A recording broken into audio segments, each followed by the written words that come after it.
등록 기준입니다. 이미 예치금 납부 문서 등록을 했는데 충원학교와 다른 대학에 등록하려면 어떻게 해야 되나요? 질문하신 분들의 질문이죠.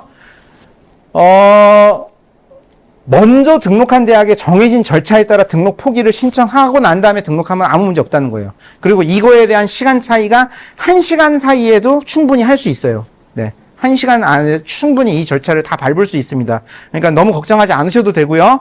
그러니까 이제 이분은 환불 신청했어요. 근데 환불을 안 해줬어요. 그러면 저 이중 등록 아니에요? 그게 아니라는 거. 네. 내가, 포기했다라는 이 신청서 같은 거, 이게 이제 온라인으로 하는 문서 등록도 마찬가지입니다. 포기 의사도 마찬가지입니다. 이거는 이중등록에 해당되지 않는다라는 거. 그 다음에, 등록 포기 마감 시간이 오후 4시로 지정이 되었는데, 이건 대학에서 임의로 설정한 거죠. 등록 포기 마감 시간을 4시로 지정이 됐는데, 그 이후에 내가 충원 합격을 받았어요. 5시에 충원 합격 통보를 받았어요. 포기 가능한가요? 그랬더니 4시 이후에 충원학교 통보를 받은 경우도 이걸 포기하고 내가 가고자 하는 대학에 등록할 수 있다. 라고 이렇게 다 규정되어져 있습니다. 그러니까 이 규정대로만 그대로 절차 진행하시면 아무 문제 없다라는 거 말씀드립니다. 그러니까 A 대학에 등록한 그날 B 대학에 충원학교 통보를 받고 B 대학에 바로 등록했다면 이등록인가요? 아니라는 거죠. 전화로 등록 의사를 밝히는 것도 하나의 의사 표시 방법이에요. 전화로 또는 요즘은 대부분 온라인으로 돼 있기 때문에 온라인으로 그냥 간편하게 처리할 수 있습니다. 네. 그래서 하면 되고, 이거를 시간 순서상, 그러니까 어쨌든 문서 등록하기 전에 앞에 대학의 미등록 의사를 밝히면 아무 문제가 없다는 겁니다. 네. 1분이라도 앞에 먼저 있으면 아무 문제 없다는 거예요. 아니요. 뒤에 있어도 하루 안에만 이루어지면 문제 없어요. 네. 근데 이왕이면은 빨리 포기를 해야 그쪽에서도 빨리 다른 애들을 충원할 수 있으니까 포기 의사를 좀 미리 밝혀달라는 거죠. 네. 대학이 지정한 등록 포기 시간은 편의상 설정한 시간이고 언제든지 등록 포기는 신청할 수 있다는 겁니다. 그러니까 이제 등록은 좀 여유 있게 하라는 얘기입니다. 그 다음에 이제 이런 것도 있었어요. 연세대를 붙었는데 등록금 내고도 합격 취소가 됐답니다. 전산 오류로 입학 취소됐다는 연대 합격자. 이런 기사 보셨나요? 2019년에 있었던 일인데요. 너무 의외죠. 어떻게 이런 일이 가능하죠? 실제 있었던 일이에요. 이 사람이 어떻게 한 거냐면요. 우리 애가 연대 합격을 했어요. 그리고 나서 이제 등록금을 내야 되는데 좀 여유 있게 등록금을 냈으면 됐는데, 근데 물론 이때는 여유 시간을 그렇게 많이 주지 않아요. 하루인가 밖에 안 줘요. 아침 9시에서 13시까지인가? 뭐 요 정도밖에 안 줘요. 요 정도밖에, 한나절, 반나절 요 정도밖에 안 줘요. 근데 등록금 어쨌든 하다가 마감 시간에 거의 임박해서 누구에부터 돈을 받아서 그걸 현금으로 인출한 다음에 ATM기에 가서 무통장으로 입금을 한 거예요.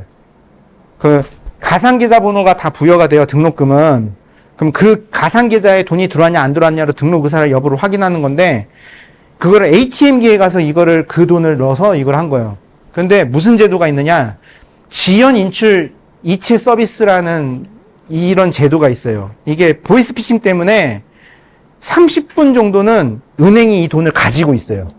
그리고 난 다음에 이 30분 정도가 지나고 난 다음에 100만 원 이상 단위는 그 다음에 그 돈을 실제 정보 입력한 데다가 그 30분이에요. 그 30분. 그것 때문에 이렇게 됐어요. 구제해줘야 될까요? 말아야 될까요?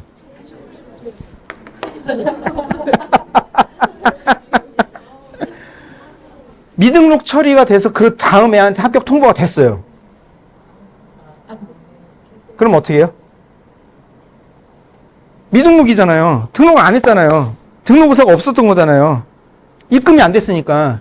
그러니까 대학은 바로 미등록 처리를 해버리고 다음 애한테 합격 통보를 한 거예요. 전화 통보한 거예요. 어떻게 해요? 이 경우는 어떻게 해야 돼요? 구제가 안 돼요. 입학에서는 이런 이유에서 구제할 수가 없어요. 네.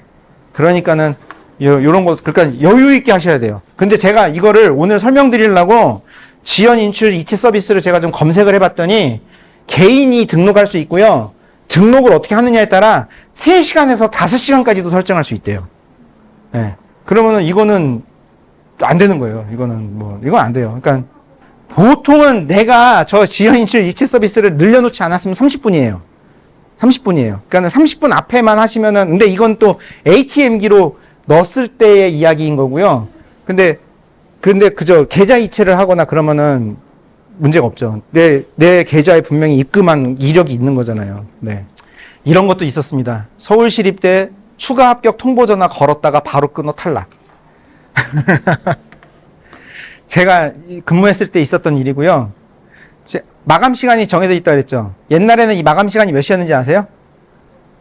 그 시간 설정이 안 돼 있었기 때문에 24시였어요. 00시였어요. 그러니까 이제 입학처 직원들은 00시까지 이거 전화 돌리고 막 이러고 나서 그날 새벽 2시, 3시에 회식하러 가고 막 뭐 이랬던 거거든요. 그래서 이제 이거를 10시로 땡겼어요. 그러다가 이제 워라벨 때문에 지금 18시까지 땡겨진 거예요. 네. 근데 어찌됐건 18시로 정해졌습니다. 아, 이때 20시였을 거예요. 8시였을 거예요. 20시로 정해져 있습니다. 충원 전화할 때 급박하게 막 연락이 와요. 그럼 와서, 누구요? 어디 다 취소됐다고요? 예, 알겠습니다. 끊고 바로 합격, 예, 합격. 사정대장 딱 봐가지고, 합격? 전화. 바로 전화해가지고, 등록하시겠습니까? 마시겠습니까? 이걸 한 거예요. 근데 이거를 한 명이라도 더 빨리 충원을 해서 우리 대학 학생으로 잡아야 된다라고 말씀드렸잖아요. 이게 막 하다가 바로 전화를 한 거예요. 근데 전화기를 딱 누르고 난 다음에 시계를 딱 봤더니 20시가 딱 넘어간 거예요. 예, 20시가 넘어간 거예요. 그래서 이 선생님이 바로 전화를 딱 끊었어요. 근데 요즘은 핸드폰에 다 이게 수신 번호가 뜨잖아요. 그러니까 이제 이 학부모가 거기 시립대죠. 왜 전화했어요? 우리한테 왜 전화했어요? 하고 다시 전화를 한 거예요. 그런데 이 선생님이 그럼 거기 그냥 대충 불러거나 그랬으면, 그러면 안 되죠. 그러면 안 되죠. 근데 이 선생님 또 있는 그대로, 사실대로 쭉 얘기를 한 거예요. 그랬더니 이 학부모가 이렇게 막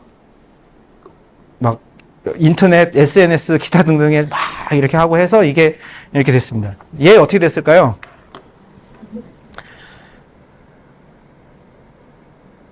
결혼이 발생됐잖아요. 그래서 얘는 뽑았어요. 네. 네. 근데 이제 무슨 일이 벌어지죠? 얘가 원래 등록한 대학에는 충원을 못 하잖아요. 네. 그러니까 이게 하나의 대학으로 끝나는 일이 아니에요, 사실은. 하나의 대학으로 끝나는 일이 아니에요. 근데 어쨌든 결과적으로는 얘는 구제를 했습니다. 네. 얘는 구제를 했고요. 그 각종 위원회를 다 구성해가지고 이렇게 해서 얘는 구제를 했고 얘는 구제가 안 됐어요. 네. 이런 것도 이제 그 대학의 위원회가 어떻게 의사결정하느냐에 따라 달라진다라는 거. 기타 주의 사항입니다. 면접에 미응시했어요. 면접에 왜 미응시를 하죠? 자신 없어서요? 그러면 원서 쓰지 말았어야죠. 근데 왜 미응시하죠? 수시 납치 때문에 또는 내가 요 정도면 다른 데 합격할 수 있을 것 같아. 그래서 아예 그냥 면접을 안 간 경우예요. 그런데 덜컥 합격을 합니다. 이런 경우가 있을 수 있습니다. 이건 좀 되게 좀 특이 사례인데요. 자, 면접이 있는 전형에 면접을 가지 않고도 합격 처리가 되는 경우가 있나요? 상식적으로는 이런 경우 있으면 될까요? 안 될까요? 안 되죠. 이거는 납득이 어려운 거죠. 그런데 실제로 이런 경우가 있어요. 몇몇 대학이 있습니다. 근데 어떤 대학들일까요? 아니요. 안 좋은 데는 없습니다. 학생으로부터 좀 선택을 받지 못하는 좀 이제 그런 대학들에서 이런 일을 하는 경우가 있어요. 그러니까는 이걸 결격 처리를 하는 게 아니라 0점 처리를 하고 그냥 다 충원을 시켜버리는 거예요. 이런 경우도 있을 수 있어요. 근데 수시에서는 일단 어디라도 합격 통보를 받으면 어떻게 된다 그랬어요? 정시 못 쓴다 그랬잖아요. 그래서 요거는 조금 확인을 하셔야 되는데, 제가 알기로 어쨌든 근처에 웬만한 대학들은 안 그래요. 네, 웬만한 대학들은 안 그래요. 근데 저 남쪽에 저쪽 좀 그런 대학에서 몇 개가 좀 그런 게가 있다. 이제 그 정도만. 예, 근데 이걸요, 그러면 모집 요강을 통해서 확인을 해야 되는데, 모집 요강 통해서 확인이 잘 될까요? 안 될까요? 이렇게 하려는 대학이 그걸 정확하게 모집 요강에 명시할까요? 안 해요, 대부분. 그냥 넘어가요. 예. 그래서 요런 게 조금 의심이 되는 대학이다 싶으면은 입학처에 좀 정확하게 한번 확인을 좀 한번 해보셔야 되지 않을까 싶습니다. 제가 아는 한 어쨌든 국립대학이나 서울 쪽이나 이런 데서는 그럴 일은 없습니다. 네, 그럴 일은 없습니다. 경쟁률 공개 시간도 정해져 있는 거 아세요? 경쟁률이 실시간으로 항상 공개가 될까요? 아니에요. 그러지 않아요. 경쟁률은 어떻게 하냐? 보통 경쟁률은 원서 접수가 시작되면은 그 원서 접수 진행되는 날 중에 2번에서 3번 정도 오픈을 합니다. 그럼 거기에 계속 이제 누적을 시키는 거죠. 그래서 뭐 오전 11시에 한 번, 오후 3시에 한 번 이렇게 2회 하거나 또는 오전 10시, 오후 1시, 오후 5시 하루에 3회 이런 식으로 오픈을 해요. 그러다가 원서접수 마지막 날에는 오픈을 할까 안 할까요? 안 합니다. 왜 그럴까요? 이상한 일들이 막 벌어질 수가 있어요. 어떤 일이 벌어지죠?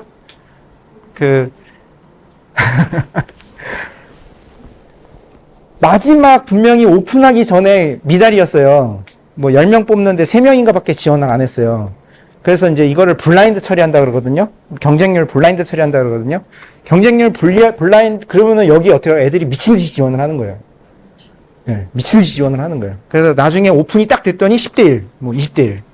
뭐 이런 경우들도 있어요. 네. 그래서 여러 가지 이유로 어쨌든 마지막 날에는 뭐 오전에 한번 공개하고 끝낸다거나 아니면 오후에 어느 시간 딱 공개하고 끝내는 이런 경우가 일반적입니다. 그래프로 그려보면요. 만약에 3일 동안 원서 접수를 받아요. 첫째 날, 둘째 날에 1000명이 지원을 했어요. 셋째 날에 몇 명 지원할까요? 곱하기 2 생각하시면 돼요. 앞에 지원했던 애들의 곱하기 2 정도가. 근데 이게 모집 단위에 따라 특성에 어느 대학이냐에 따라 이게 좀 사실은 다 달라요. 그래서 이제 진학하시는 몇몇 선생님들은 경쟁률을 굉장히 유심히 봐야 된다. 경쟁률에 의해서 합불의 영향이 갈라진다. 뭐 이런 말씀들을 하시는 경우들이 굉장히 많아요. 근데 저는 경쟁률에 너무 주목하시면은 오히려 오판할 수 있어요. 그래서 저는 경쟁률은 조금 내려놓고 살펴보셔야 되지 않을까라고 저는 좀 조심스럽게 좀 그렇게 말씀드리고 싶습니다. 특히 경쟁률을 살펴보시더라도 이건 부모님이 살펴보셔야 돼요. 애가 살펴보게 내버려 두시면 안 돼요. 애가 이거 한번 보기 시작하면요. 미쳐버리는 거예요. 그다음부터. 이제 완전 그냥 수능이고 뭐고 다른 데도 다 영향받습니다. 네. 그래서 이거는 부모님만 보시는 걸로 그렇게 했으면 좋겠습니다. 제가 사실은 이제 여기서 끝내려고 그랬어요. 그런데 이제 앞에 말씀드렸던 것처럼 이제 부모님들의 요구와 저의 전달 내용에 좀 차이가 있는 것 같아서 요거 하나 넣었습니다. 하나. 전년도 입결 자료 해석에 주의할 부분입니다. 지금 보여드리는 건 숭실대입니다. 숭실대가 최근에 요 자료를 만들어서 입학처 홈페이지에 게시를 했고요. 삼포도죠. 동그라미는 합격한 거고 그냥 요 선 그은 거는 불합격한 거예요. 요 교과 전형에 숭실대 2024학년도 학생부 수사 학교장 추천 전형에 수능 최저학력 기준은 이하 5였어요. 그러면 여기 이렇게 보시면 여기 애는 합격했는데 여기는 불합격이거든요. 그럼 얘는 왜 불합격된 거예요? 얘네들은 수능 최저를 못 맞춰서. 네, 수능 최저를 못 맞춰서. 또는 여긴 등록자만 표시했으니까는 미등록 의사를 밝혀서. 뭐 이제 이렇게 그냥 불합격이 된 거라고 보시면 돼요. 그런데 신소재공학과가 보세요. 보통은 아무리 그래도 숭실대가 2초 또는 2중에서 끝나거든요. 근데 3에 4등급까지 갔어요. 4.89까지 갔어요. 여기서 제가 한번 설명드렸습니다. 충남대 지역인재 의대 작년 커트라인이 몇 등급? 3.4등급이었어요. 의대가. 네, 충남대 지역인재 의대가 3.4였습니다. 그리고 그거를 지금 전부 다 어떻게 했죠? 대학에서 다 오픈을 했죠. 다 공개해서 보여주고 있죠. 그러면은 이거 올해 경쟁률 어떨 것 같아요? 신소재? 그리고 올해 이 입결 어떻게 형성될 것 같아요? 제가 뭐 손에 장을 쥐는 것까지는 못하길 텐데 그러고 싶을 정도로 굉장히 높은 확률로 굉장히 높게 형성될 거라고 생각합니다. 그럼 왜 이런 일이 벌어질까요? 대부분 애들은 이 원서를 쓸 때 어떤 자료만 검토한다? 바로 작년 자료만 검토해요. 바로 작년 자료만 검토하고 그냥 거기서 의사결정 해버려요. 근데 대입을 좀 다루고 진짜 합격 확률을 좀 높이려면 어떻게 해야 된다? 3년치 자료 정도는 봐야 된다는 겁니다. 3년치 이상을 볼 필요 있을까요? 없을까요? 안 돼요. 2022학년도 이전은 전형 체계가 많이 달라요. 그래서 2022 이후부터 보셔야 됩니다. 아니요. 좀 더 솔직히 말씀드리면은 2022, 2023도 좀 차이가 있어요. 그래서 그래서 이건 참고 수준으로 보셔야 돼요. 근데 대체로 보면은 서울에 애들이 많이 가고 싶어 하는 이런 대학에서는 이런 일이 잘 안 벌어지는데 거기에서 살짝 내려오기만 하면 돼. 여기서 살짝이 서울권부터 시작해요. 서울권만 하더라도 어떤 일이 벌어지느냐. 한 해 갑자기 성적이 확 올랐다가 그 다음에 뚝 떨어지고 그 다음에 또 올랐다가 그 다음에 뚝 떨어지는 이런 일들이 벌어집니다. 이걸 해거리 현상이라고 하는데요. 이 현상의 원인은 다 뭐다? 작년 자료만 보기 때문이에요. 이 얘기를 저만 하는 게 아니라 대학 관계자, 진학하시는 분들 유튜브 찾아보면 아마 이런 설명하는 사람 되게 많이 나올 거예요. 그런데도 계속 그래요. 네, 계속 그래요. 네. 그러니까 이건 분명히 오릅니다. 그러니까 이런 자료를 보실 때 이런 특이사항이 있다는 건 꼭 이해하셔야 됩니다. 그래서 입결 자료는 3년 누적 자료를 참고를 해야 되고요. 그러면서 변동을 폭을 볼 때 고려하셔야 될 게 첫 번째 모집 인원의 변동이 있냐 없나. 특히 올해 뭐 때문에 무전공, 자유전공 때문에 이 모집 인원의 변동이 많잖아요. 그러니까 이 부분을 좀 주의해서 보셔야 되고, 그 다음에 수능 최저학력 기준이 어떻게 바뀌었나. 수능 최저학력 기준이 강화되면 어떤 일이 벌어지죠? 교과 성적이 살짝 떨어지죠. 수능 최저학력 기준이 낮아져요. 완화가 돼요. 그럼 어떻게 되죠? 교과 성적은 올라갑니다. 네, 이런 형태로 나타납니다. 그래서 그 다음에 모집 단위가 또 바뀌는 경우들이 있어요. 변동되는 경우들이 있어요. 그러니까 이런 것들을 좀 종합적으로 고려해서 판단을 해야 된다. 그러니까 사실은 일반적인 학부모님들은 이거를 판단하기 어려운 거죠. 그러니 결국은 어떻게 할 수밖에 없는 거예요. 어떤 상담 과정을 통해서 지금 쓰는 어떤 이 라인이 적절한가 아닌가에 대한 어떤 확인, 점검을 좀 받으실 필요가 있다는 거예요. 근데 이놈의 상담 받기가 이게 쉽지가 않습니다. 이게 그냥 뭐 3분 컷, 5분 컷입니다. 3분, 5분이면 제가 솔직히 제 자존심에 조금 금이 가옵니다. 1분 컷 막 이렇게 나옵니다. 1분이 뭐예요? 30초 컷이에요. 막. 그런데 여기는 한 5분 컷 되는 것 같아요. 네.